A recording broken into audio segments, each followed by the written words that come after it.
বন্ধুরা, আমরা চলে এসেছি আমাদের সেকেন্ড মিনি ব্লগ নিয়ে।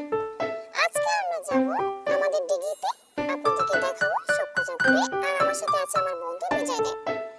আমরা যাচ্ছি দিঘির পাড়ে। তো যাওয়ার পথে দেখতে পাচ্ছেন ও বাদুড়ের মতো ঝুলে ঝুলে একটি গাছের উপর উঠে যাচ্ছে, আর সেখানে উঠে বসে বাঘের মতো হাসছে। আমি তো ওকে নামতে বলছি কিন্তু নামছে না।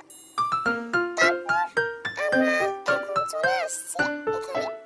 আসার সময় আমাদের সাথে দুটো বানর সেনা নিয়ে এলাম। একজনের নাম অন্য, একজনের নাম সুস্মি। ওরা দুজন আমাদের সাথে এখানে ঘুরতে এসছে। তো সবাই দেখতে পাচ্ছে ওরা কতটা খুশি, কতটা আনন্দিত। এখানে আমাদের ছাগলটাকে চড়তে দিয়েছি। দেখতে পাচ্ছ, এটা হচ্ছে দিঘি, যে দিঘিটার নাম পাঁচকড়িয়া চৌধুরী দিঘি। আমরা আসার পর এখানে নৌকার মধ্যে বিজয় উঠে পড়লো চড়ার জন্য। আমাকে বললো একটু ভিডিও করে দেওয়ার জন্য। দেখতে পাচ্ছ, ওকে আমি ভিডিও করে দিচ্ছি। তো এখানে নৌকার পর আমি যে কটা পানি ছিল সে পানিগুলো আমি ফেলে দিচ্ছি, কারণ এটা নৌকাটা ডুবে যেতে পারে। তারপর ও এটা এখানে খেলছিল। তারপর দেখতে পাচ্ছ আমি সবকিছু ঘুরে দেখাচ্ছি।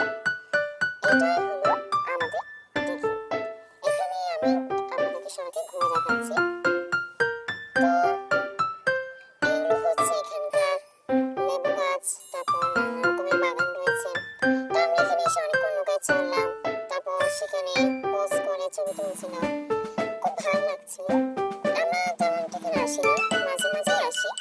তো খুব ভালো লাগছিল এখানে আসার পর।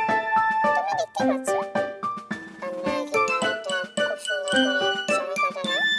এখানে কিন্তু প্রত্যেক সপ্তাহে কিন্তু সেট দেওয়া হয়, যেখানে মানুষ এসে সেট সেট ধরে মাছ ধরে। তো এখন আমরা আস্তে আস্তে ফিরে যাবো। তো যাওয়ার আগে আমি এখানে একটু পা ধুয়ে নিলাম, পাটা নোংরা হয়ে গেছিল। পানিগুলো এতটা ঠান্ডা, কিন্তু শীতকাল খুব আরাম। আমরা নৌকাটার মধ্যে অনেকক্ষণ চড়েছি, তবে এটা এখন বাঁধা, তাই আমরা এখন চড়তে পারিনি, তবে আগে অনেকবার চড়েছি।